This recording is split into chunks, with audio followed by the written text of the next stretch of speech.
మరి గంగా నది మొట్టమొదట ఎక్కడ పుట్టింది? అసలు గంగా నదికి సంస్కృతులు ఏమంటారు? జాహ్నవి అంటారు. గంగా నది అనేది మన దేశంలో అత్యంత పొడవైన నది, అతి పెద్ద నది. అయితే గంగా నది 2 స్ట్రీమ్స్ కలిస్తే గంగా నది అయింది. అలకనంద, భగీరథి అనే 2 చిన్న నదులు కలిసి గంగాగా పేరు వచ్చింది. సో దేవప్రయాగ, ఉత్తరాఖండ్ లో దేవప్రయాగ వద్ద గంగా పేరు వచ్చింది. అంతకుముందు ఇవి అంటే 2 నదులు కూడా ఉత్తరాఖండ్లోని పుట్టాయి. 2 కూడా కొంత దూరం ప్రయాణించి ఉత్తరాఖండ్లోని దేవప్రయాగ వద్ద కలుసుకుంటాయి. అక్కడ గంగా నది పేరు వచ్చింది. ఒకసారి అడిగాడు, గంగా నదికి గంగా నది అని పేరు ఎక్కడ నిర్ణయించబడింది అని అడిగాడు. దేవప్రయాగ వద్ద నిర్ణయించబడింది. ఇది దేవప్రయాగ.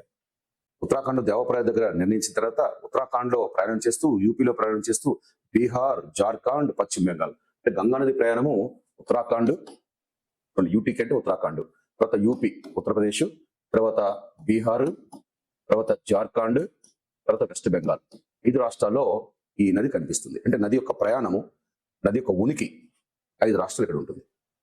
సో మొత్తంగా గంగా నది ప్రయాణం నుంచి అసలు గంగా నది 2 పాయలు అని చెప్పాం కదా, అలకనంద, భగీరథి.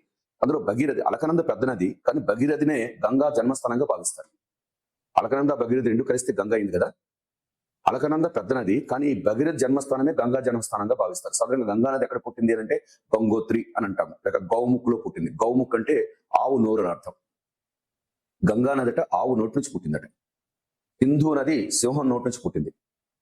అలాగే అక్కడ సట్లెజ్ నది ఏనుగు నోటి నుంచి పుట్టిందని వాటికి ఏవో టిబెట్ పదాలు కనిపించాయి. ఇక్కడ గౌముఖ్ అంటే గంగోత్రి, ఎక్కడ ఉత్తరాఖండ్ లోని ఉత్తర కాశీ జిల్లాలోని గంగోత్రి గ్లేసియర్ అది, అందులో గౌముఖ్